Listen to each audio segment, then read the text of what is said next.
sales shakers and valuepreneurs. That's right. You're in the right channel, Sales TV, still keeping you company and giving you insight. I'm delighted to be your host today. My name is Helga Saraiva-Stewart. I'm missing Andy and Alex terribly already, but I'm joined by three really wonderful guests. I couldn't be happier to have Kylie Watson in the house today. She's head of sales and delivery for APAC and Australia, New Zealand for DXC Technology, joining us from Australia. And I've got two amazing students, both in secondary school here in Cascais, Portugal. Shout out to your colleagues, to your family, and to your friends. Let's dive right in. Kylie, tell us a little bit about you, please. Hi, Helga, and thank you for the introduction. You're right. I work with the company DXC Technologies. It's a global company. I look after the APJ MEA region. Essentially, I'm in over 20 countries for the particular region I look after, and I look after pre-sales, sales, and delivery. And I came up through the ranks from delivery. My career is about 30 years, and about 15 years ago, I started going from delivery to pre-sales and sales.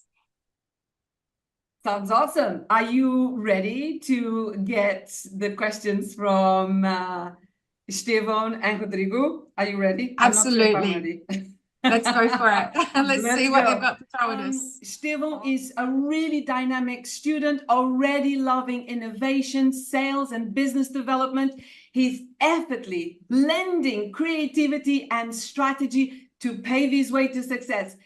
Rodrigo, he began selling door-to-door to local businesses, and then he moved into helping companies get more customers by improving the sales strategy using AI to automate emails. I can feel a question coming about this, Rodrigo, already. Before we move on, I wanted to just explain to you, we've got a bit of a different format today for our show. We're going to have Kylie and I are going to be challenged with 3 questions from our students. We're going to have 1 minute each to answer those questions. So get ready, Kylie. And then we're going to turn it around and we're going to hit our students, Rodrigo and Estevão, with some questions of our own. We're going to have 2 questions for you. Before we move on, I just wanted to talk about today's show. We are going to be talking about selling the destination and not the bridge is today's topic of our conversation. So get ready. It's going to be an exciting conversation ahead. We've got 20 or so minutes of understanding how it is that we can power up sales conversations and keep our customers engaged, as well as making cold contacts that attract our prospects, our leads' attention in a way that makes them want to talk with us. So, Estevão, you want to get started off with your first question, please? Yeah, of course. So my first question for either of you would be, what are the key strategies or techniques you found the most effective in building strong client relationships and closing deals? Kylie, I'm going to set the timer. You can get started, okay? Yeah, look, I think I follow a mandate of trust, right? So I want to make sure that I've sold something that actually meets a requirement that they have, a pain point that they have. And I like to map it back to a scenario. If I walk into a cafe or a restaurant, right, socially, I want them to see me and go, Kylie, fantastic. That was great. You did all these things for me. I need you to come and do more. I don't want them going, oh, there's Kylie. Oh, yeah, she sold me something. It didn't work. Didn't really like that. And they kind of, side eye you or just do a quick nod or, hello, just to acknowledge you. So I try to have a philosophy where the clients absolutely trust me. They trust the conversations I'm having with them. I call it client conversations because I'm not there to sell them something, a widget or a product. I'm there to solve a problem for them. And it's usually a gnarly, wicked problem that they can't solve themselves, particularly in cybersecurity. Perfect. Man, okay. And nice. You did it in under a minute. Here we go. My minute starts now. So Strategies for effectively building strong customer relationships. I'm a fierce advocate of value selling and being culture-centric. Being culture-centric is not at the salesperson level. It's a tone from the top. The leadership needs to build an organization and a commercial engine completely geared to the customer. And that means that the company understands how to position the value that they deliver to their ideal clients in a way that's different from everybody else. So that actually means quite a lot of different things. But another aspect for me to this strategy associated with these strategies and tactics is actually understanding very well how to hard qualify and soft qualify, understanding that discovery is where the magic happens. Oh my God. Well done. Okay, you just scraped that one in. I'm trailing behind, Kylie. I'm trailing behind, right? Right, okay. Love it and agree. Yeah? Rodrigo, hit us with another one. Hit us with your question, please. Can I go next? Please. Okay, so if you are on a cold call situation with an assistant, how do you get to the decision maker? Ooh. Okay, Helga, do you want to take that one? So we'll switch around Right, okay. and then I'll take it next.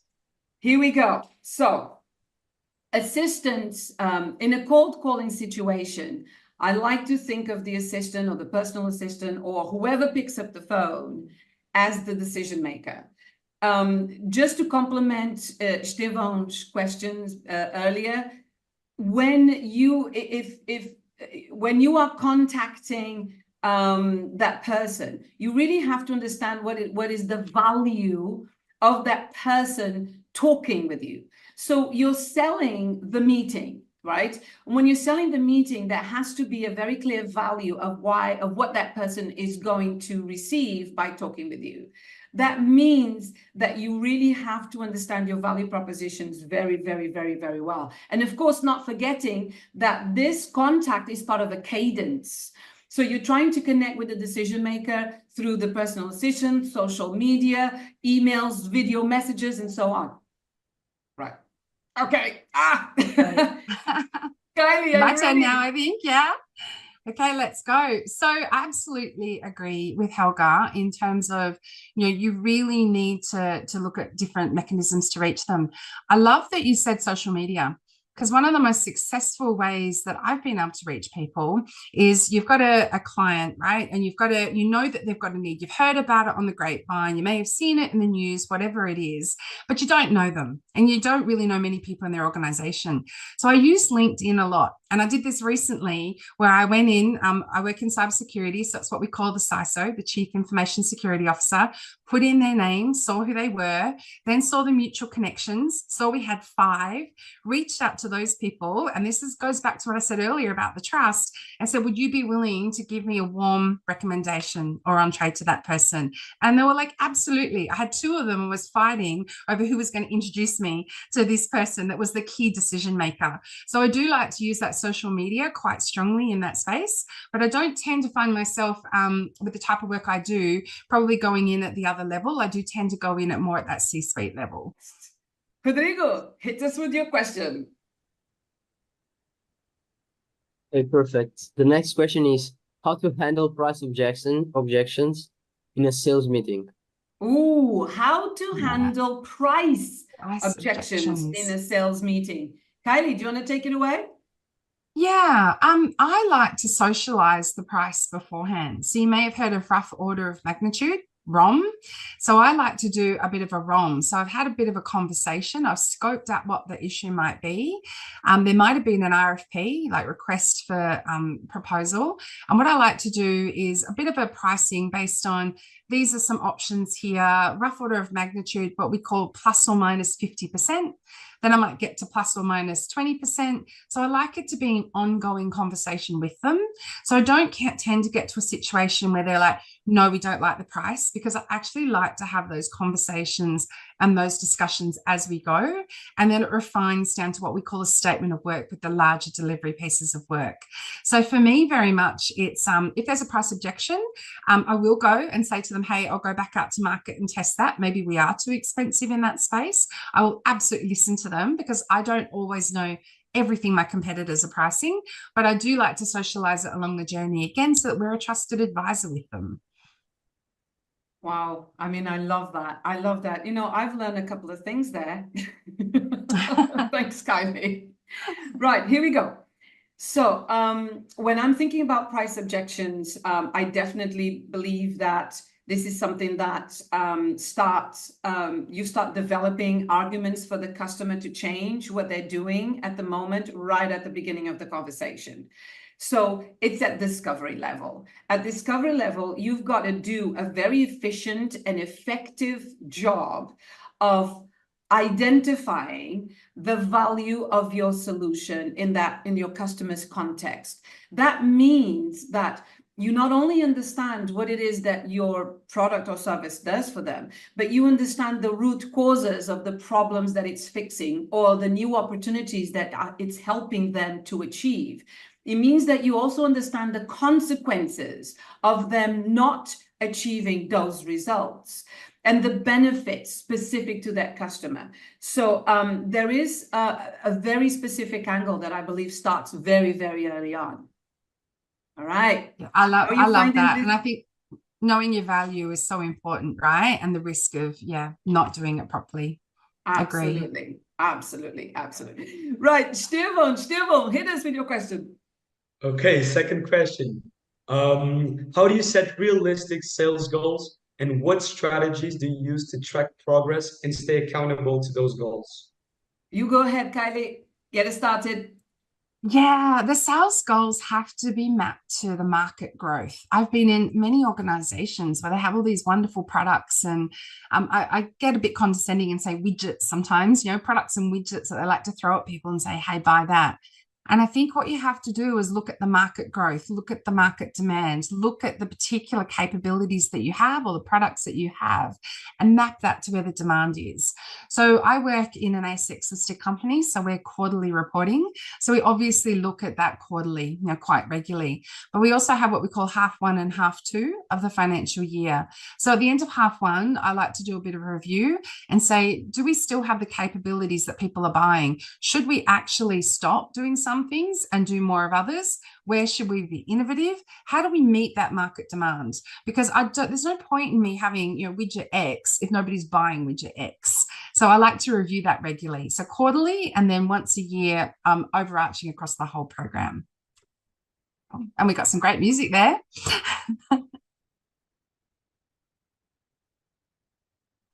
I actually wanted to put that from the beginning. Love it. All right. I mean, I really love what you said, Kylie. It's so practical. I had something similar in my mind, not so straight, but I'll add by saying a couple of things. I really feel that as when you're trying to monitor your progress, use the conversations, if you're a manager, use the conversations that you have with your sales reps or vice versa to stress test your pipeline, right? Your pipeline needs to be qualified. There's nothing worse than a pipeline that you keep constantly changing over the close dates. And there are specific strategies that you can do to stress test your pipeline. The second thing are the actual specific metrics that you pick to actually monitor. And there's really 4 really big ones, your ticket size, the conversion rate, the length of time that it takes you to close a deal. Oh, I'm coming up. But yeah, I absolutely agree with you, Helga, right? We call it win rate or conversion rate. That's a key one there that I probably could have mentioned as well. If you're not winning at least 40-50% of the proposals that you're putting in, and in some cases it should be higher, then why are you actually doing it? Why put all that time and effort into it? And it might not actually get out and get sold. And the fourth one is actually the volume of opportunities that you have. Bearing in mind that the volume of opportunities nowadays, we love the martini glass type of pipeline rather than the traditional pipeline, right? Hyper qualify, people. Right. I know. Next question, Rodrigo. Yes. I'm really curious to that question. So, if one warm leads that was interested previously in your product doesn't respond, what to do? Forget them? Sorry, I'll just repeat that. If a warm lead that was interested previously in your product doesn't respond, what do? Do you forget them, Kylie? Look, I think what happens is people often forget them, and then it's the ones that don't forget them that keep the sales opportunities or win the sales opportunities in the long term. So not everything is an instant overnight win. I think it's really important to evaluate it, but I would keep in contact with them. I would have coffee with them. I might send them articles or industry movements that might be of interest to them. So they might be, they've told me they're interested in latest in pen testing, and I might find the latest innovation in pen testing, and I might send that to them if that's what it was. So I just keep them on my radar. I don't hustle them. You can't win everybody, but I think you can't forget them either. And one of the biggest mistakes sales professionals do is they go, okay, well, I'll go to the next one. And then they forget them. And yet they're bubbling away there. They're still interested. They might not have the budget now. They might not have the approval now, but eventually they will. They will warm for a reason. So just make sure you qualify and don't put all your effort into them. Obviously expand your base, but I wouldn't forget them. That's right. That's right. Okay, let me put my minute on. I love that, Kylie. So one of the hardest things I think salespeople have the problem with is knowing when to quit. And we talked about discovery already. Discovery is key, but there's one thing that I notice that many organizations fail to do very, very well and to do it constantly, and that is identifying, mapping, explaining, describing not only their ideal client, but their personas. And when you talk about personas and ideal clients, the quality of the information really matters. What do you know, quantitatively speaking, but also qualitatively speaking? What do you know about your ideal customer? Because if you are going to try and engage back with them saying, oh, you didn't reply to me, why, I would love to know, it's the value of why they should speak with you that's going to keep them reeling in. Okay, next question, Steven. Okay, let's do it. The last one that I prepared for you. So, what excites you the most about the future of sales? And how do you see yourself continuing to grow and evolve in this ever-changing field? Ooh, I love that. Kylie? Look, I'm really lucky to be in an industry where it's always evolving, right? I work in cybersecurity. The attacks, the malicious actors, the cyber criminal behavior, it's increasing. The threat is getting worse and they're evolving, right? So the threat actors are evolving. So my clients are looking at how they defend against that, how they strengthen against that, how they protect against that.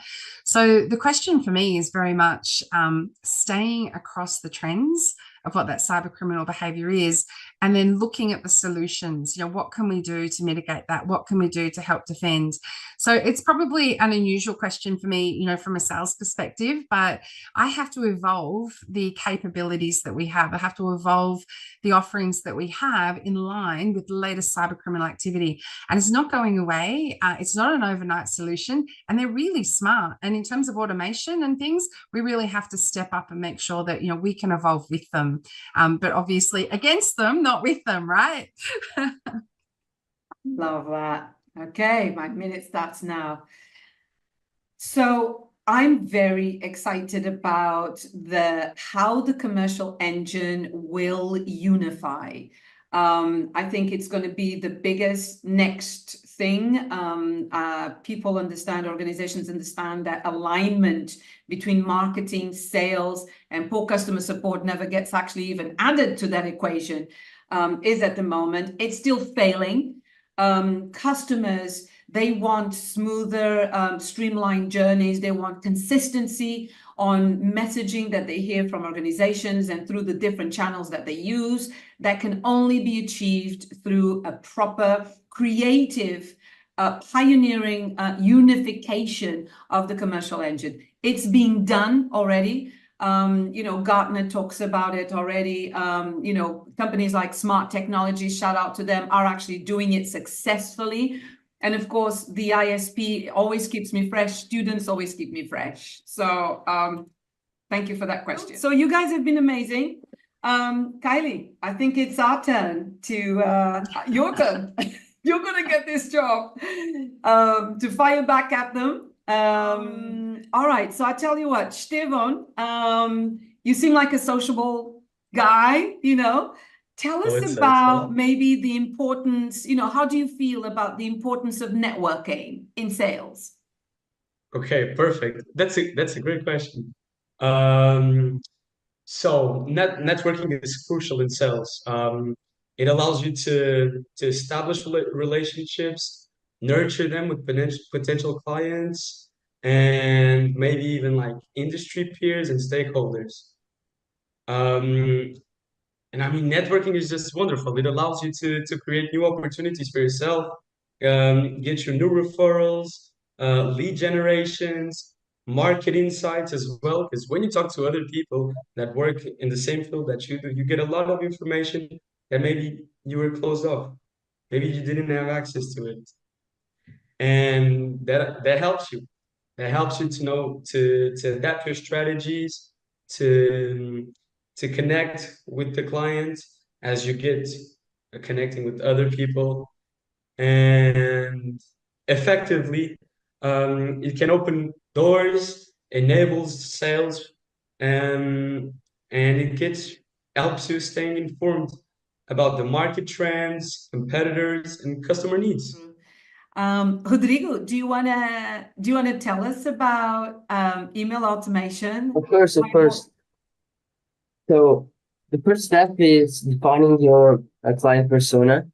So you need to research the markets and know what your target client needs. So you must outreach to the people who are more interested in buying your product or service. So you need to define that personas and use email automation to contact as many as you can. And after that, some follow-ups. You will send a couple of emails, and some leads will get interested in your product, in your service, and you must use a CRM to contact them and to sell to them. But it's already a warm lead, so it's much more easier. So you must also to do a personalized email for each individual. So you must recollect info using AI. For example, you can set an automation to search for the website of the company and made a specific email to that specific website content. So you can get a most precise email, and you won't be the guy that is automating with the same templates everyone and can get the results. And so actually this ends our conversation really nicely, because we've been talking about selling the destination and not the bridge. And Rodrigo, you hit it on a nail. Stefan, you hit it on a nail. Kylie, you've been the most amazing guest I could have ever hoped for. Please, That's lovely. Come back again. It's so late for you. You're in Australia. Just one last note from me, which is to say, I really do feel that it's up to us to encourage, nurture, and listen to the young voices. They are our future. It's up to us to help them to achieve their dreams, to have a voice and to have that voice listened to. We have been listening to you today, and to you guys out there, join us again soon. We're here for you, Sales TV Live. We love you. We'll see you soon. Thank you so much for joining us. Thanks, Helga. Thanks, Esteban. Thanks, Rodrigo. Thank you.